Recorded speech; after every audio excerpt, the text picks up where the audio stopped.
Hello Gemini, this is Inspire 2016 with your weekly tarot reading for the week commencing the 13th of May until the 20th of May 2024. The first card for you is representing, how do you feel about yourself?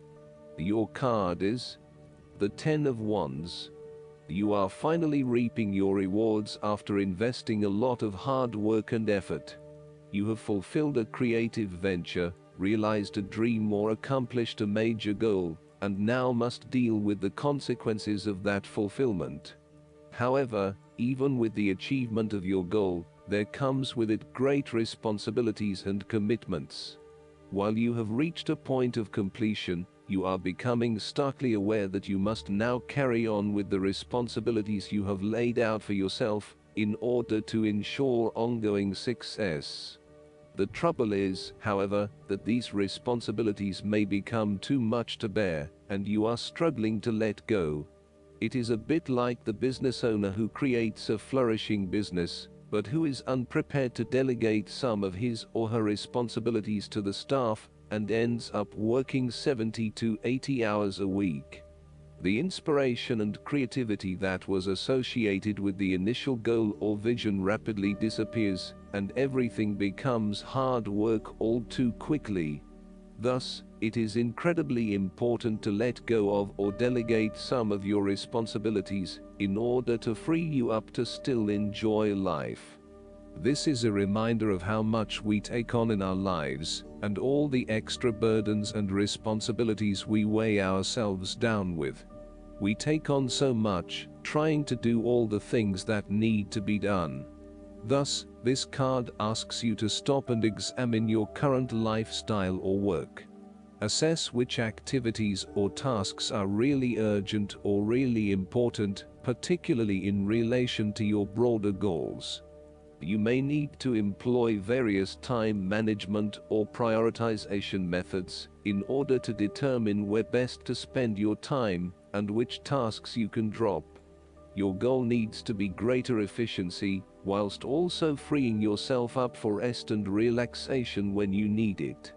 This card can also mean that you are being oppressed by outside sources. You are overworked, overtired, and overstimulated.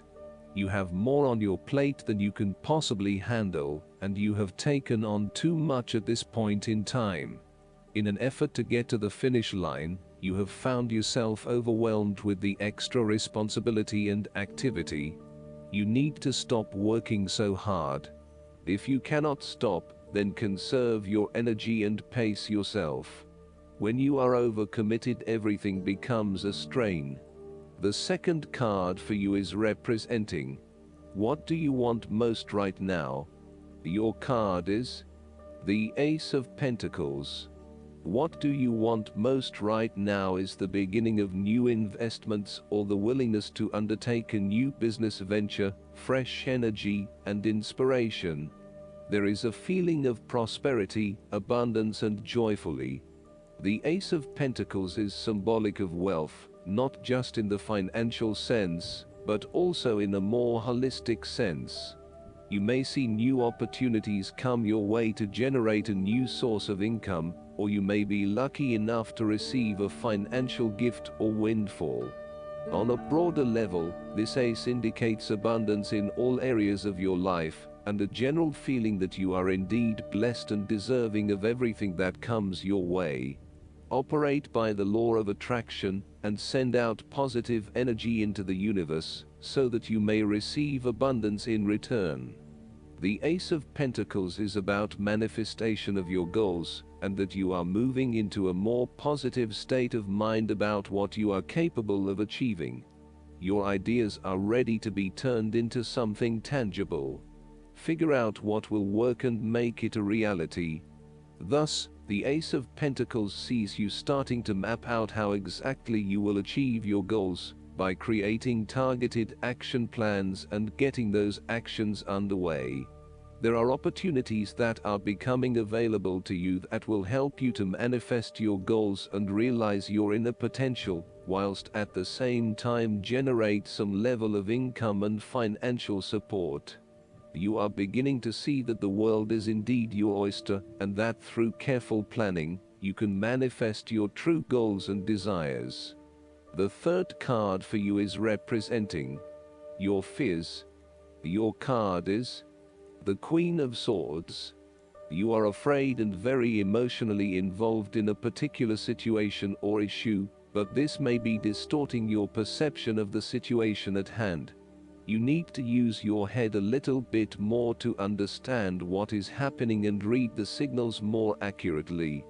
Look at your situation objectively and think with your head and not your heart, as this may give you a better picture of the situation and help you evaluate what you need to do next. Similarly, the Queen of Swords suggests that relationships are clouding your usually clear vision. You need to refocus your goals or direction, yet you are hesitating due to a desire not to disturb the positive balance and harmony of your relationships with others. At the end of the day, you need to be more hard-edged, confident and assertive in order to be successful. Clear sight and analysis, objective weighing of options and ideas for the future, and even carefully considering but not necessarily choosing the alternatives are essential right now. On the other hand, the Queen of Swords can come across as cold-hearted, bitter, resentful and bitchy, particularly if she is completely devoid of any emotion or compassion for others. In her quest to get to the bottom of an issue, she puts a lot of other people offside and loses her support base. She isolates herself from others and is seen as narrow-minded, intolerant, and mean. The fourth card for you is representing what is going for you. Your card is the Ten of Swords. You may feel powerless as something comes to a crashing and suddenly ended, and you feel as if you are being attacked or backstabbed by someone else. You may even use this challenging time to portray yourself as a martyr, to show that you have put your interests last, but have suffered as a result. The Ten of Swords also indicates a difficult experience of endings, loss, pain or release. However, the saving grace is that you have a new awareness and a positive sense of relief, that the difficulty and pain will soon be over and will evolve into something new. As with all endings, there will be a new beginning, a rebirth, and a rejuvenation of the spirit.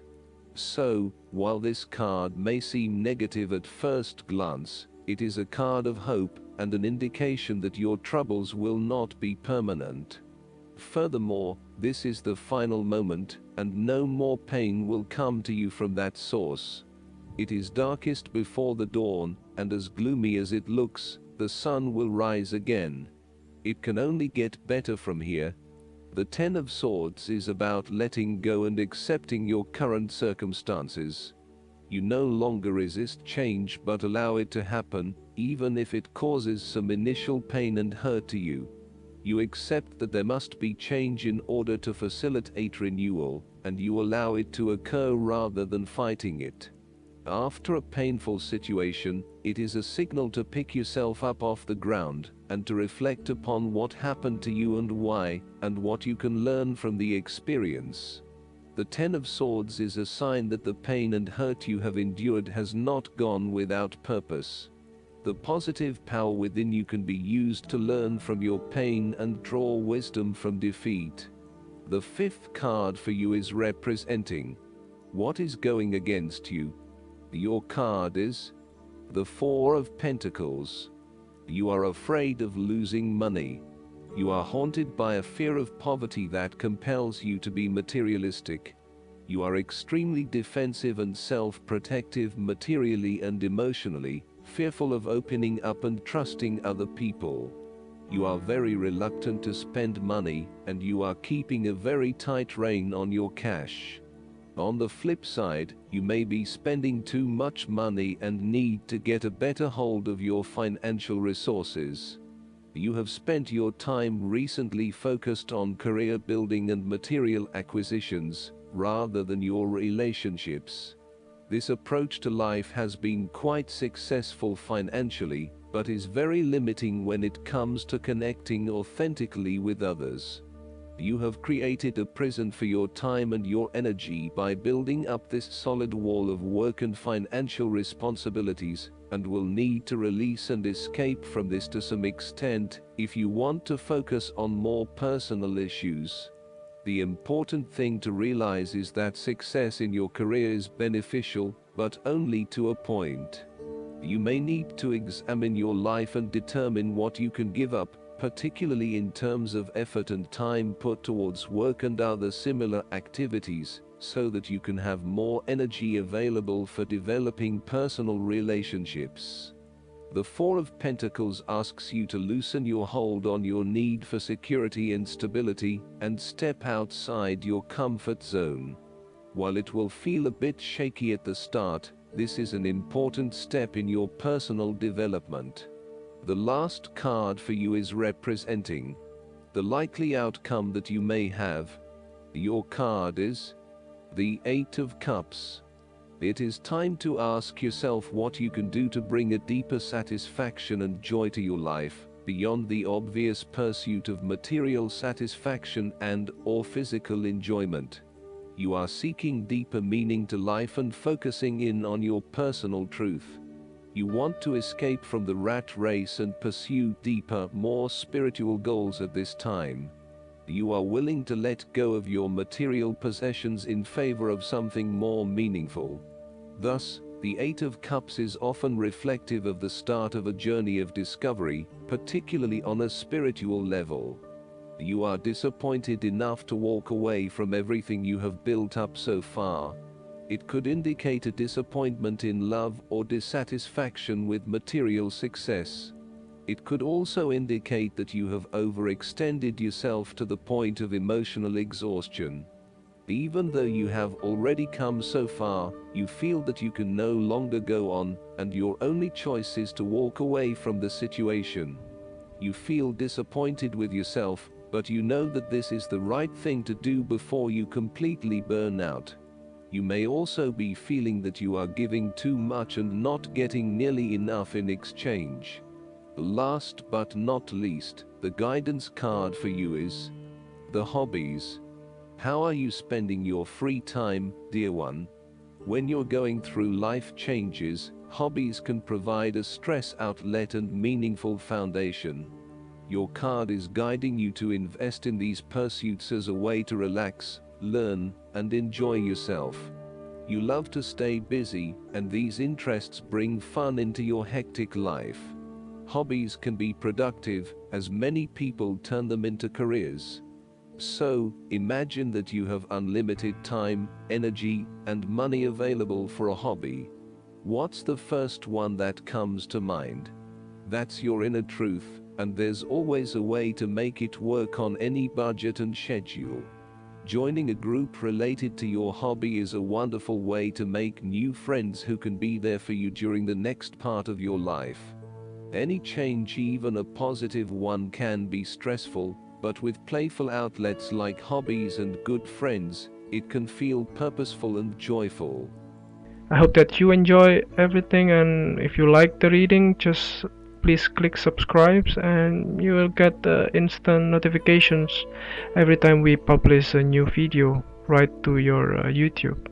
Thanks.